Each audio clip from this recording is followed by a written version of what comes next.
Hi friends, എല്ലാ പേർക്കും ഷീബാസ് കിച്ചണിലേക്ക് സ്വാഗതം. ഇന്ന് ഞാൻ വന്നിട്ടുള്ളത് റവയും പഴവും കൊണ്ട് ഈസി ആയിട്ട് നമുക്ക് ഫ്രൈ പാനിൽ തയ്യാറാക്കി എടുക്കാൻ പറ്റിയ നല്ല ടേസ്റ്റി ആയിട്ടുള്ള ഒരു കലത്തപ്പത്തിൻ്റെ റെസിപ്പിയുമായിട്ടാണ്. വളരെ കുറഞ്ഞ ചേരുവകൾ കൊണ്ട് തന്നെ നമുക്കത് തയ്യാറാക്കി എടുക്കാൻ പറ്റും. വെറും 10 മിനിറ്റ് തന്നെ മതിയാകും ഇത് തയ്യാറാക്കി എടുക്കാനായിട്ട്. എല്ലാ പേരും ഒന്ന് ട്രൈ ചെയ്ത് നോക്കണം. എന്നിട്ട് ഫീഡ്ബാക്ക് അറിയിക്കാൻ മറക്കരുത്. വീഡിയോ ഇഷ്ടമാകുന്നെങ്കിൽ ഒന്ന് ലൈക്ക് ചെയ്തും കൂടെ സപ്പോർട്ട് ചെയ്യണേ. എന്നാൽ നമുക്ക് ഈ ടേസ്റ്റി ആയിട്ടുള്ള പലഹാരം എങ്ങനെയാണ് തയ്യാറാക്കിയെടുക്കുന്നതെന്ന് നോക്കാം. അതിനായി ഞാനിവിടെ ഒരു മിക്സിയുടെ ചെറിയ ജാർ എടുത്തിട്ടുണ്ട്. അതിലേക്ക് നമുക്ക് 1 കപ്പ് റവ ചേർത്ത് കൊടുക്കാം. റവ എടുക്കുമ്പോൾ വറുത്തതായിരുന്നാലും വറുക്കാത്തതായിരുന്നാലും ഏതായാലും കുഴപ്പമില്ല. ഞാനിവിടെ വറുത്ത റവയാണ് എടുത്തിട്ടുള്ളത്. ഇനി അതിലേക്ക് ചേർത്ത് കൊടുക്കുന്നത് അവിലാണ്. ഞാനിവിടെ വെള്ള അവിലാണ് ചേർത്ത് കൊടുക്കുന്നത്. നിങ്ങളുടെ കയ്യിൽ മട്ട അവിലാണുള്ളതെങ്കിൽ അത് ചേർത്ത് കൊടുത്താലും മതിയാകും. ഇതിന് പകരം ചോറ് വേണമെങ്കിലും ചേർത്ത് കൊടുക്കാവുന്നതാണ്. 2 ടേബിൾ സ്പൂണാണ് അവിൽ ചേർത്ത് കൊടുത്തിട്ടുള്ളത്. ഇനി അതിലേക്ക് 2 ടേബിൾ സ്പൂൺ തേങ്ങ ചിരകിയതും കൂടെ ചേർത്ത് കൊടുക്കാം. ഇനി നല്ലൊരു ഫ്ലേവറിനായിട്ട് ഒരു 1/2 ടീസ്പൂൺ ഏലക്കാപ്പൊടിയും കൂടെ ചേർത്ത് കൊടുക്കാം. ഇനി അതിലേക്ക് ചേർത്ത് കൊടുക്കുന്നത് വെള്ളമാണ്. ഞാനിവിടെ 1 കപ്പ് വെള്ളമാണ് ഇതിലേക്ക് ചേർത്ത് കൊടുക്കുന്നത്. എന്നിട്ട് നന്നായിട്ട് തന്നെ ഇതൊന്ന് അരച്ചിട്ടെടുക്കാം. അല്ല, പേസ്റ്റായിട്ട് തന്നെ ഇതൊന്ന് അരച്ചെടുക്കണം. ഇതിപ്പോൾ നന്നായിട്ടൊന്ന് അരച്ചെടുത്തിട്ടുണ്ട്. ഇനി നമുക്കിതൊരു ബൗളിലേക്ക് മാറ്റി കൊടുക്കാം.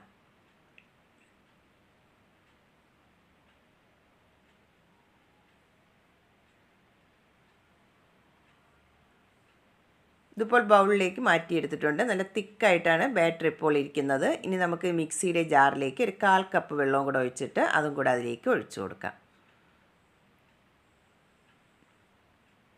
വെള്ളവും കൂടെ ഒഴിച്ചതിന് ശേഷം നന്നായിട്ട് ഇനി ഇതൊന്ന് മിക്സ് ചെയ്തിട്ട് എടുക്കണം.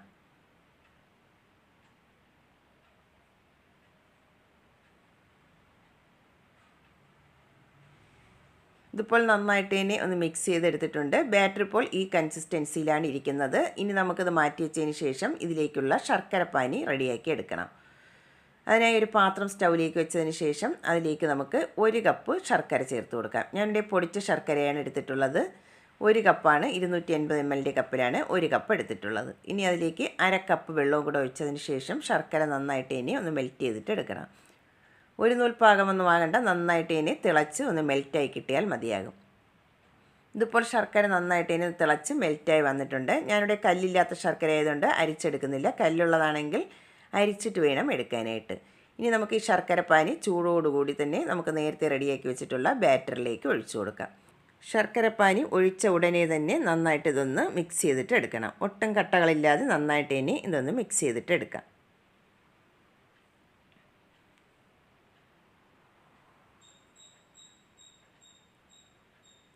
ഇതിപ്പോൾ നന്നായിട്ട് തന്നെ ഒന്ന് മിക്സ് ചെയ്ത് എടുത്തിട്ടുണ്ട്. ഇനി നമുക്ക് ഇതൊന്ന് മാറ്റി വയ്ക്കാം. ഇനി നമുക്കിതിലേക്ക് ചേർത്ത് കൊടുക്കാനായിട്ട് കുറച്ച് തേങ്ങാക്കൊത്തൊക്കെ നമുക്ക് നെയ്യിലൊന്ന് വറുത്തിട്ടെടുക്കാം. ഇപ്പോൾ ബാറ്റർ ഈ കൺസിസ്റ്റൻസിയിലാണ് റെഡിയാക്കി എടുത്തിട്ടുള്ളത്. നമുക്കിനി മാറ്റി വയ്ക്കാം. ഇനി ഇതിലേക്ക് ചേർത്ത് കൊടുക്കാനുള്ള തേങ്ങാക്കൊത്തൊന്ന് വറുത്തെടുക്കണം. അതിനായി ഞാനിവിടെ ഒരു പാൻ സ്റ്റൗവിലേക്ക് വെച്ച് കൊടുത്തിട്ടുണ്ട്. അതൊന്ന് ചൂടായി വരുമ്പോൾ അതിലേക്ക് 1 ടേബിൾ സ്പൂൺ നെയ്യ് ചേർത്ത് കൊടുക്കാം. നെയ്യ് നന്നായിട്ട് ഇനി ചൂടായി വന്നതിന് ശേഷം തേങ്ങാക്കൊത്ത് അതിലേക്ക് ചേർത്ത് നന്നായിട്ട് ഇനി ഒന്ന് ഫ്രൈ ചെയ്തിട്ട് എടുക്കണം. കളറെല്ലാം ഒന്ന് ചേഞ്ചായി വരുന്നതുവരെ തേങ്ങാക്കൊത്തൊന്ന് ഫ്രൈ ചെയ്തിട്ട് എടുക്കാം. ഇപ്പോൾ കളറെല്ലാം ഒന്ന് ചേഞ്ചായി വന്നിട്ടുണ്ട്. നമുക്കിനി ഇത് പാനിൽ നിന്ന് മാറ്റിയെടുക്കാം.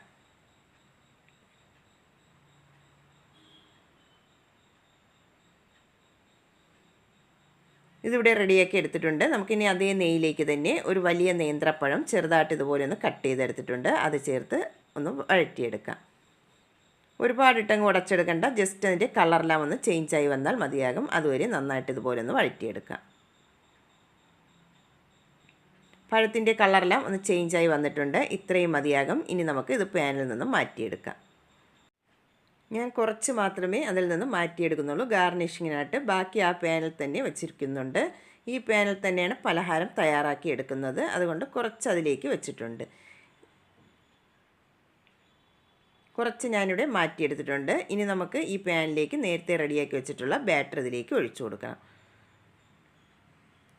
നമ്മൾ പലഹാരം തയ്യാറാക്കുന്നതിന് തൊട്ട് മുൻപായിട്ട് അതിലേക്ക് കുറച്ച് ഒരു 1/4 ടീസ്പൂൺ താഴെ ഉപ്പും 2 പിഞ്ച് ബേക്കിംഗ് സോഡയും കൂടെ ചേർത്ത് കൊടുക്കണം. എന്നിട്ട് നമുക്ക് നന്നായിട്ട് ഇനി ഒന്ന് മിക്സ് ചെയ്തിട്ട് എടുക്കണം.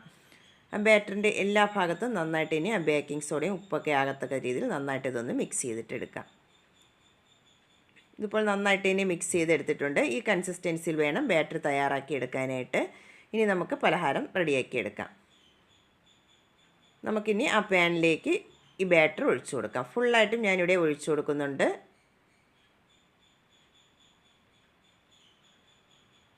ഇനി നമുക്ക് വറുത്ത് വെച്ചിട്ടുള്ള തേങ്ങാക്കൊത്തും കൂടെ അതിൻ്റെ മുകളിലായിട്ട് എല്ലാ ഭാഗത്തും ആകത്തക്ക രീതിയിൽ ഒന്ന് സ്പ്രെഡ് ചെയ്ത് കൊടുക്കാം.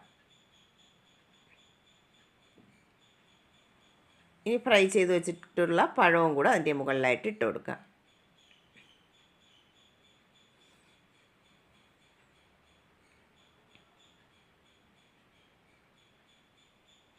പഴവും തേങ്ങാക്കൊത്തൊക്കെ ഇട്ടതിന് ശേഷം നമുക്ക് ഫ്ലെയിം കുറച്ച് വെച്ചിട്ട് അടച്ച് വെച്ചിട്ട് ഇതൊന്ന് ലോ ഫ്ലെയിമിൽ വെച്ചിട്ട് വേണം ഇതൊന്ന് വേവിച്ചെടുക്കാനായിട്ട്. ഒരു 10 മിനിറ്റ് ലോ ഫ്ലെയിമിൽ വെച്ചിട്ട് നമുക്കിതൊന്ന് അടച്ച് വെച്ച് വേവിച്ചിട്ടെടുക്കാം. ഇതിവിടെ വേകാൻ വെച്ചിട്ട് ഒരു 10 മിനിറ്റ് ആയിട്ടുണ്ട്. നമുക്ക് അടപ്പൊന്ന് തുറന്ന് നോക്കാം. ഇത് കുക്കായിട്ടുണ്ടോയെന്ന് ഒരു ടൂത്ത് പിക്ക് കൊണ്ട് ഒന്ന് കുത്തി നോക്കണം. ക്ലീനായിട്ട് വരുന്നുണ്ടെങ്കിൽ കുക്കായിട്ടുണ്ട്, അല്ലെങ്കിൽ ലോ ഫ്ലെയിമിൽ വെച്ചിട്ട് ഒരു 5 മിനിറ്റും കൂടെ ഇതൊന്ന് വേവിച്ചിട്ട് എടുക്കേണ്ടതാണ്. ഇതിപ്പോൾ നന്നായിട്ട് ഇനി ഒന്ന് ക്ലീനായിട്ട് വന്നിട്ടുണ്ട്. നമുക്കിനി ഇത് തണുത്തതിന് ശേഷം പ്ലേറ്റിലേക്ക് മാറ്റി കൊടുക്കാം. ഇതിപ്പോൾ നന്നായിട്ട് ഇനി തണുത്ത് വന്നിട്ടുണ്ട്. ഇനി നമുക്കിത് പ്ലേറ്റിലേക്ക് മാറ്റിയെടുക്കാം. ഇനി ഇതിൽ നിന്നും ഒരു പീസ് ഒന്ന് കട്ട് ചെയ്തും കൂടെ നോക്കാം. നല്ല ടേസ്റ്റിയും സോഫ്റ്റുമായിട്ടുള്ള പലഹാരമാണ്. വളരെ ഈസി ആയിട്ട് തന്നെ നമുക്കത് തയ്യാറാക്കി എടുക്കാനും പറ്റും. എല്ലാ പേരും ഒന്ന് ട്രൈ ചെയ്ത് നോക്കണം. എന്നിട്ട് ഫീഡ്ബാക്ക് അറിയിക്കാൻ മറക്കരുതേ. വീഡിയോ ഇഷ്ടമാകുന്നെങ്കിൽ ഒന്ന് ലൈക്ക് ചെയ്ത് സപ്പോർട്ടും കൂടെ ചെയ്യണേ. ആദ്യമായിട്ടാണ് കാണുന്നവരുണ്ടെങ്കിൽ പ്ലീസ് ഒന്ന് സബ്സ്ക്രൈബ് ചെയ്യാനും മറക്കരുതേ. എന്നാൽ നമുക്ക് പുതിയൊരു വീഡിയോയുമായി കാണുന്നതുവരെ താങ്ക്സ് ഫോർ വാച്ചിങ്.